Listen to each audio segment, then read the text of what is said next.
What's going on, everyone? Kami here. We're back with another Coach Kami. This one's coming in from Ralon02. Ralon is a sub to me on Twitch and a patron. He's kind of a big deal. If anybody wants to know how to submit their own Coach Kamis, you can do it one of three ways. You can be a sub to me on Twitch, you can be in the appropriate tier in the Patreon, or you can accrue enough currency points on my stream for Twitch, called Kamis, and redeem it for a free Coach Kami. If you are either of those and you're interested in getting your own Coach Kami, contact me on Discord and we'll talk business. Let's jump into this game. So this is going to have some gameplay of healing Pip. I've got a soft spot in my heart for healing Pip, or Pip in general. I love Pip. So much fun. Good damage, good heals. And they're going double tank, so that's incredibly good for the Pip. Inara with her right click up and a healing Pip with Mega Potion equals 3,000 and something health, and it's absolutely, it's a reset in health. It's so good. Oh, and by the way, in my last Coach Kami, I saw a comment suggesting it'd be nice to know what rank this person is that you're doing the Coach Kami for. Well, this person is Plat 4, I believe. They said they might be in high gold, but they're somewhere right in between gold and plat. We'll say plat 5. Is there a 5? Yeah, there's a 5. Diamond 5. Don't worry, I play this game sometimes. Let's actually jump into the gameplay. So he's going to be going with Mega Potion, and we'll pause it on the loadout, kind of. So you can see he's going with Reload 5, Pep in the Step 2, Gift Giver 3, Medicinal Excellence 3, and From Above 2. I think Reload is a mandatory thing to have in a healing Pip loadout, especially going around Mega Potion. But it could be dropped to a 4 if you wanted to, just because you have a double tank healing setup and you're going to be hitting, or at least trying to hit, 2 people at once, and that's going to bring down the cooldown of your potion incredibly low, and it almost might throw off the internal cooldown of the 5 seconds with the Chronos stacking. But 4 or 5 is a good number. Pep in the Step at 2, I don't really feel like 20% movement speed is that noticeable. I start to really notice it when I hit the 30% mark, but with your comp, having a Koga with a little bit extra movement speed can help him flank a little bit better. Gift Giver 3, also another mandatory loadout card in a healing Pip setup. I would say that level 3 is the minimum. Medicinal Excellence, another really good card. I wouldn't say mandatory, but damn near mandatory. I actually have that at a 4. And From Above at 2, what I would suggest is trying to fit Moxie in there somewhere. That helps you out a lot with the increased healing when you're below 50% health, especially late game when Cauteray starts to get online. And you could probably replace From Above with Moxie. And since Pep in the Step maybe won't be that noticeable, you could drop that down to a 1, swap From Above to the level 1, and then bring up your current From Above to level 3 and make it Moxie. Other than that, it's a solid loadout. It's got all the important ingredients. My flavor is just a little bit different than yours, and that's fine. Actually, naming heals too, that might actually be my loadout, maybe an old loadout. Also want to take a quick note that the sound is gone in this video. It just is. So you'll hear music in the background, which you probably do right now, from my amazing editing skills of dragging and dropping. But he went to go pick up Chronos as his first item. I think with Pip, Chronos is a mandatory item to pick up at the beginning, and you'll want to go all the way to Chronos level 2 as fast as possible. After that, if you're lacking on Cauterize, you can go Cauterize, but really Chronos 3 is where it feels amazing. He's going to take a look at the talents of the opponents. Void Abides, which means AoE healing. Firing Line, which means the CC immunity when he shouts. Keep in mind that when he shouts, he's not immune to chicken, but he does bring it down to the minimum 2 seconds.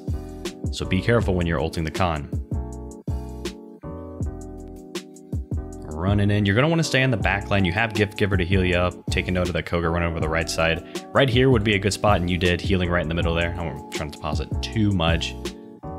Running into the site like this is usually not a great idea, but the Maeve was flanking and you have nobody helping you out. I don't know where Shaolin is at. Shaolin is alive, but okay, Shaolin's right beside you. Now that the flank is dead, you're gonna wanna back off, like immediately back off. Right now what's happening is you have 4 people on the point. Victor is shrapnel, he's gonna be throwing nades in like crazy. There's a nade right there. I didn't even notice it when I was saying that. And you don't wanna group up like this. Here's the general rule that I like to say about capturing a point. When you clear out the enemy team and you are the only one there, you know, the enemy team is falling back, the healer wants to stay on point as long as he can heal somewhat close. You're not a Grover or a Grok. And you also want to zone with the rest of your people. You want tanks to split up. Control maybe. Inara would be good down in mid. And the Khan, I believe you have a Khan, right? No, they have a Khan. What else do you have? Fernando can hold the left side. He can throw fireballs down there, good scorch damage, really good. Or the Fernando can sit up here and that's a pretty tight corridor. The Inara can go up there, whatever it is, you know. Yes, it's nice to min-max and figure out which tanks will be good in which area, but you just want to zone. You want to knock them off their mounts. You want to make them so they can't group up and get really close and just start pounding at you from all these different angles while you're all just sitting on point. Right now, you've cleared enough to where the tank should push up and this damage should push up, but it doesn't look like it's going to happen. And they're all just kind of grouping up. Grouping up is good for the heals, but other than that, you want to get back up in there. You want to make sure that they can't get up there for free. Make them pay for every inch. Good heal on the Shaolin through the wall. Remember, potions do heal through the walls. That's a nade, hello. And yeah, this grouping up on point is absolutely brutal to watch. It hurts my brain. And I understand the overall mentality of wanting to group up with a healing pip, but you're asking for so much AoE damage, and it's going to be hard for the pip to keep up with it. You guys did get to 99%. You have a chance to group up. You want to try to make yourself hidden. You want to get as close as you can. Notice how that nade was a good dismount. You can call that zoning, but you want to try to get as close as you can without taking too much damage or really being seen. Taking too much time on that Maeve. This Maeve is zoning in a way that is not really doing damage. She's doing a little bit of damage. She's mainly distracting you. The Koan pushing up, being able to shut you down. And now that Fernando up there all alone, hopefully you can get a heal off on him in the amount of time you can. Koga has dropped, and now the Inara's is probably going to drop. Good heal on the Inara. Now it's just time to fall back. You're not going to be able to survive.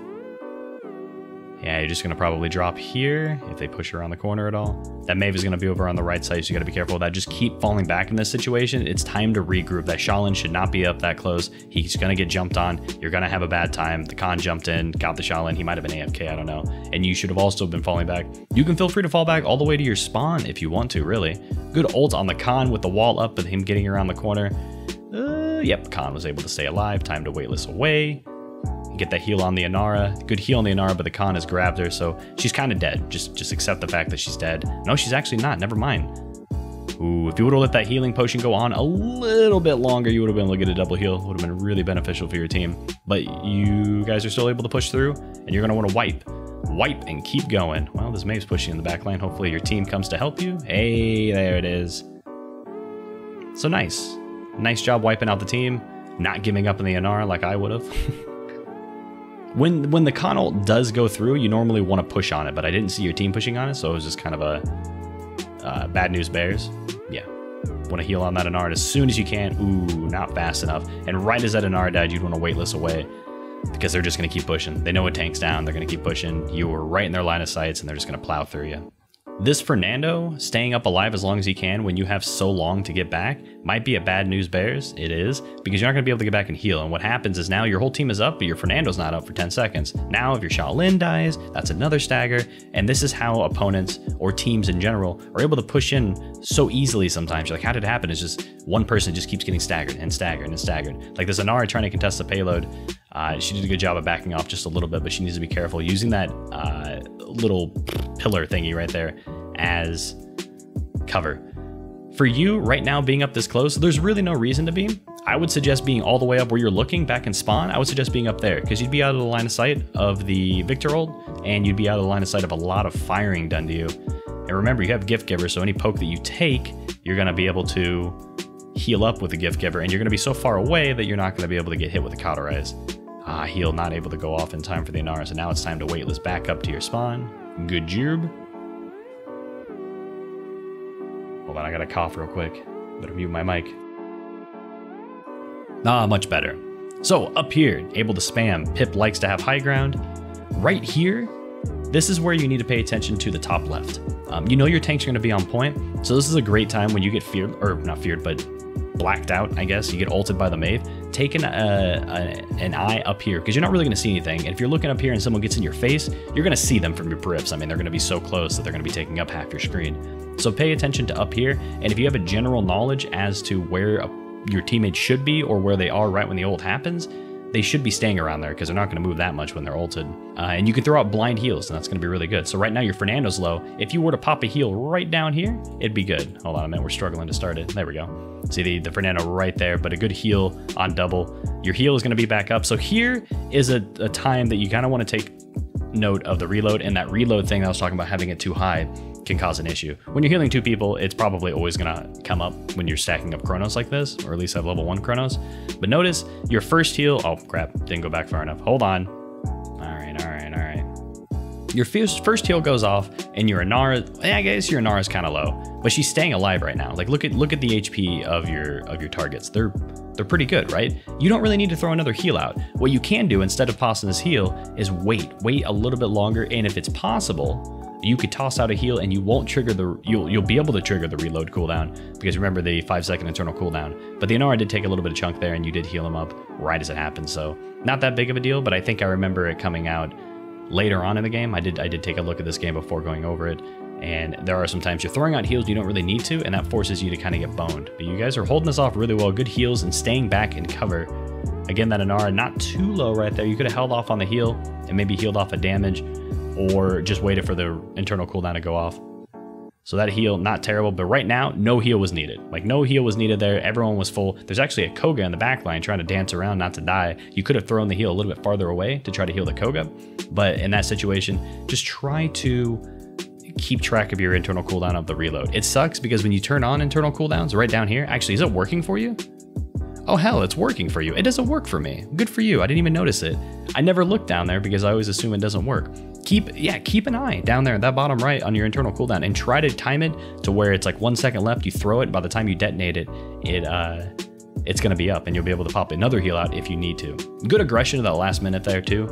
The team was incredibly low, and just being able to get in there to wipe them out to make sure that you can successfully defend the payload is good. Looks like he's gonna be going with Cauterize. I don't hate the idea, mainly because the Koga went Deft Hands, so you guys are probably gonna be lacking on a little bit of Cauterize. Koga not having it. Fernando has Brand, and Shaolin, I don't know if he went Wrecker or Cauterize. I don't think Khan's really worth going Wrecker, especially if you saw the Koga go Deft Hands prior to buying Wrecker. And plus, Shaolin's not that reliable of a Cauterizer just because he fires so slow. So you going Cauterize there is actually a really good move with your current scenario. But in general, if the Koga went Cauterize, I would maybe suggest just saving up for Chronos 3, just because it's going to be a little bit of a game. At least it's looking like that, because it's 1-1, and that'll give you tons of time to be able to get Chronos 3 and play with it. Good poke on the Khan, and now you're doing a really good job at staying back and having vision of everybody. That's one thing about the support, back where you were before, is you could see everything going on, right? You knew the Shaolin was over on the left side, so you knew if he wasn't taking damage, there is probably like a 95% chance you don't need to watch your left side. And the right side, they have to go all the way around. It's just, you would probably be able to see him, or you'd be able to waitlist away to the safety, which is to the left, as we were just talking. But the Shaolin kind of gave up over on the left side, and he moved in. You moved in behind your tanks and the Shaolin because you knew that the Mabe was going to be able to push in or flank around. That's actually a really good observation from you. But right now, it's going to be rough because your Nara is low and you're behind, and you're going to be taking the brunt of the damage. Try not to go in too much right now. Good triple heal in the middle. There it is.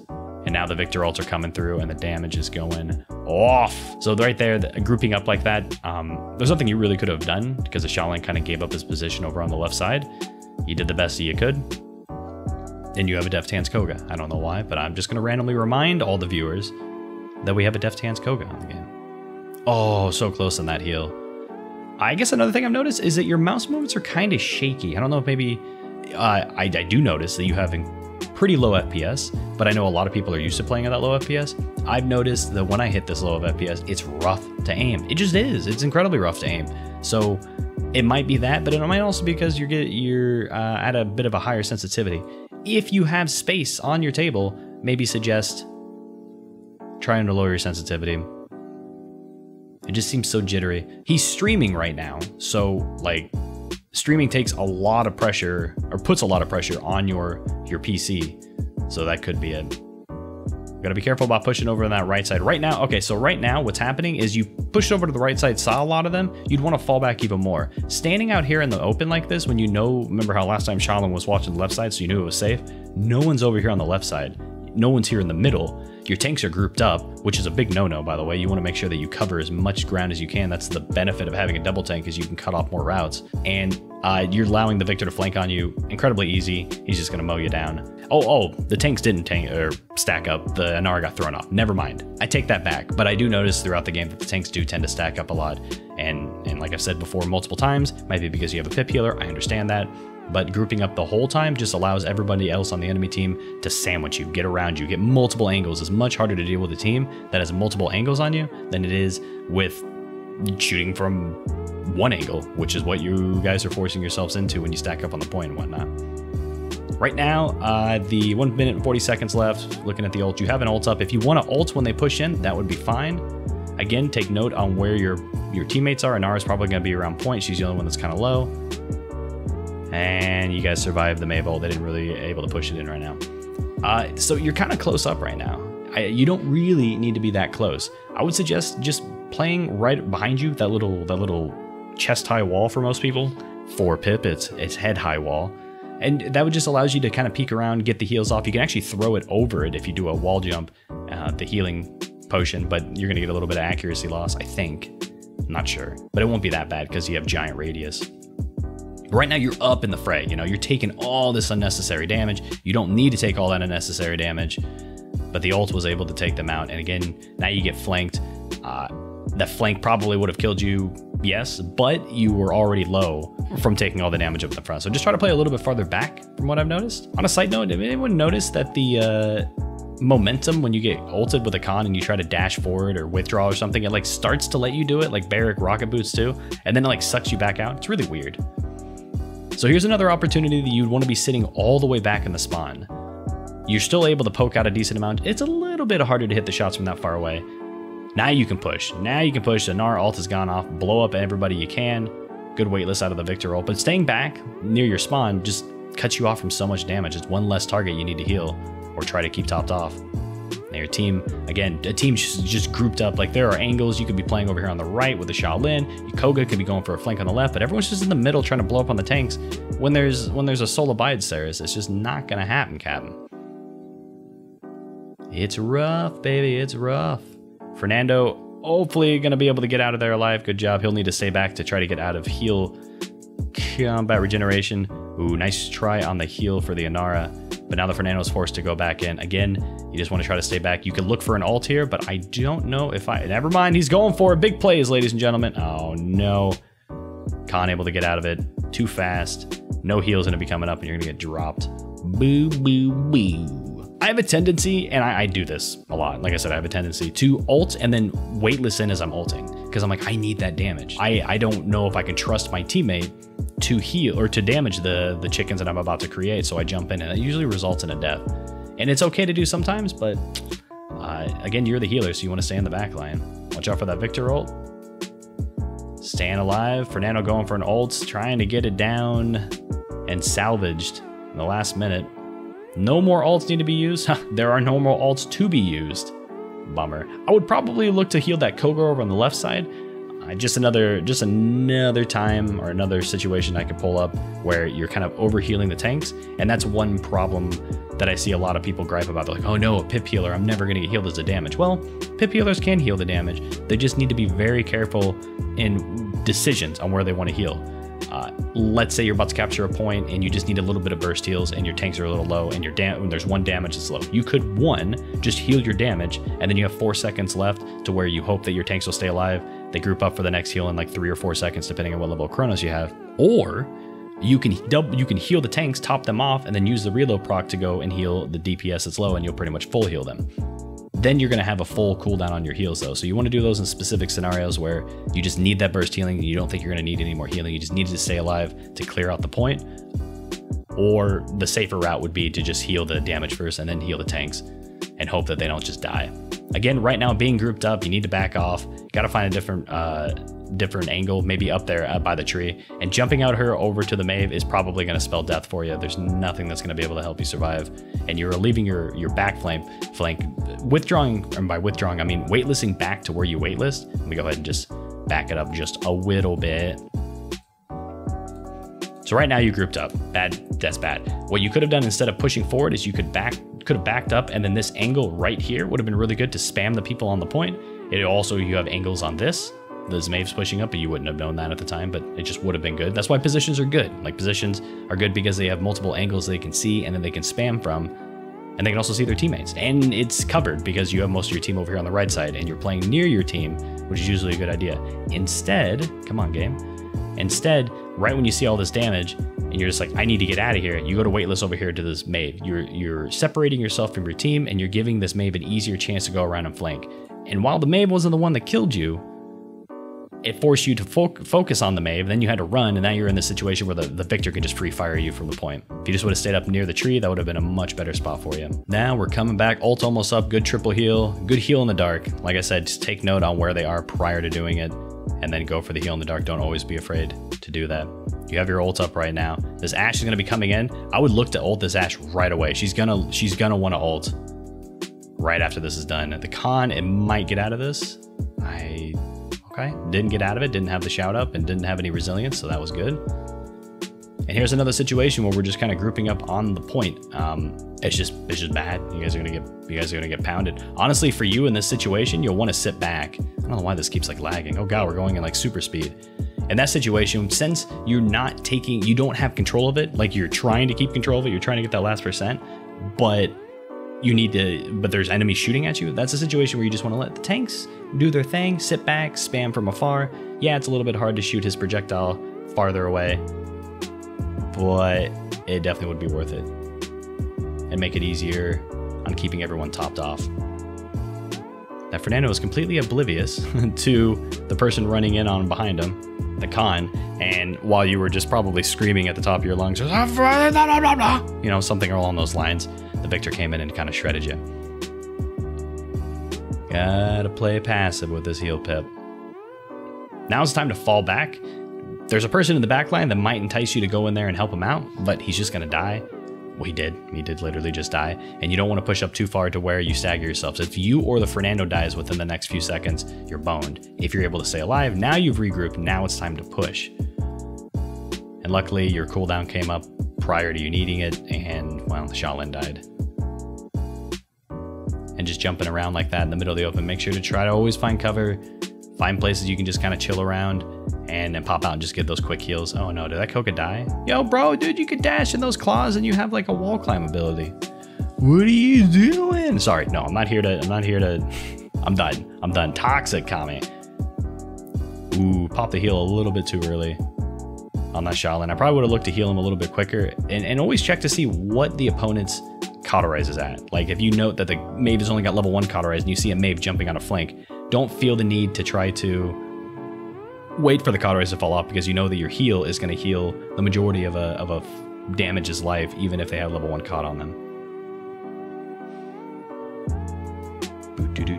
Koga pushing over on the left side, 27 seconds. I don't want to see any ults being used by any of your teammates or you, because you have so far to go. You just want to hold off.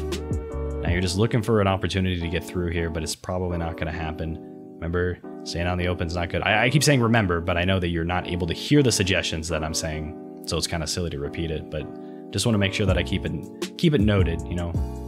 That Shaolin just got plastered up against the wall.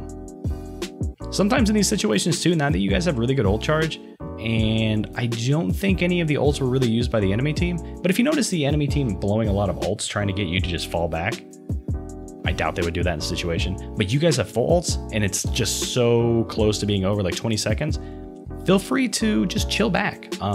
You can even hide and spawn. That's definitely a viable strategy where you're just like, that's not gonna happen. Let's not feed them any more credits. Let's not feed them any more ult charge since they just used it recently. And let's just try to go into the next round with as much ult advantage as possible. That's hard to do in a casual game though, or ranked. All right, just a game where there's no communication. Koga says GG. Oh my God. I love this Koga. It might have been the Deft Hands too that you bought. I don't know. Not a doctor.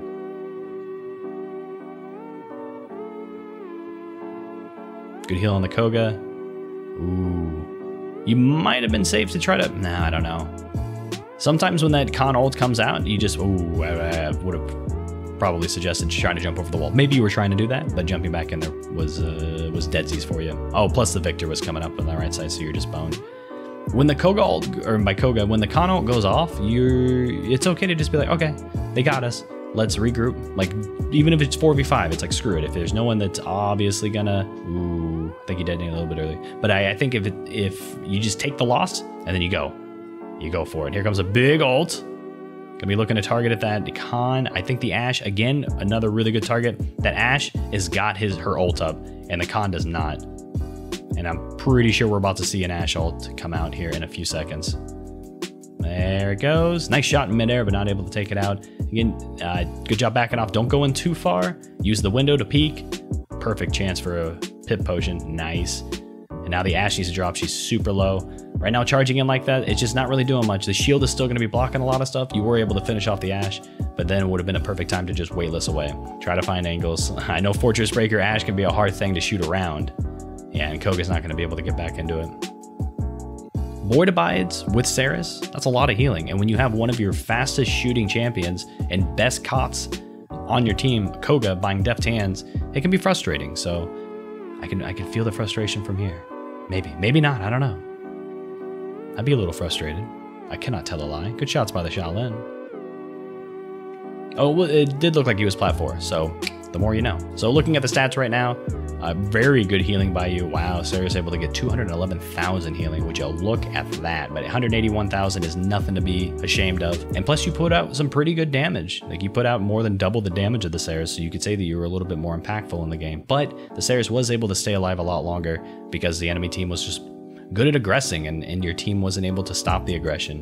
A lot of grouping up and allowing them to get free damage in with the Ash, with the explosion. Saris also being able to spam in, not so much Saris, so you can get a lot of damage. And of course the Victor nades, that's the big thing. And that was, I mean, he almost did 200,000 damage. He literally negated all the healing you did. That Victor went nutter butters. But for you, I would say your loadout is fine. I would suggest maybe getting Moxie to help out your heals, and maybe Gift Giver. If you want to be aggressive, I guess aggressive onto the point, Gift Giver is not really needed. But if you do want to get aggressive and you just want to do like a 180 and heal a damage or a tank, having a higher level Moxie and higher level of Gift Giver will allow you to just stay up in a higher HP pool, or just try to play a little bit more passive, and that's what I suggest to do. Item prioritization I think was fine, getting that Chronos up and then getting cauterized because the Coca Crab deft hands. By the way, the Coca Crab deft hands, sorry. And then the sensitivity, it just seemed a little jerky to me. Not that big of an issue when you're playing someone like Pip. There were a couple instances where it did come out to be a rough time, where like you look like you were adjusting for just a little bit too long, maybe half a second to a second to throw off the potion, and the potion detonated like a split second after the opponent died. And it's like if you were able to aim and throw it out a little bit quicker, it would have been much better. But again, he was streaming. It's a huge impact on your CPU or your graphics card, whatever it is. Overall though, I approve. I approve of Pip heals. I approve of you playing Pip heals, Mr. Ralon. I would like to thank Ralon for submitting this Coach Kami, and I would like to thank everyone for watching. If you have any constructive criticism or tips you'd like to give him, feel free to place it down in the comments. If you'd like to badmouth him and explain to him why he's so bad, I'll probably remove your comments. Just don't be a douche. All right, I hope you enjoyed it. I'll see you next time. Hey, thanks for watching. I'm not gonna be one of those people who asks you to like and subscribe, so I'm not gonna ask.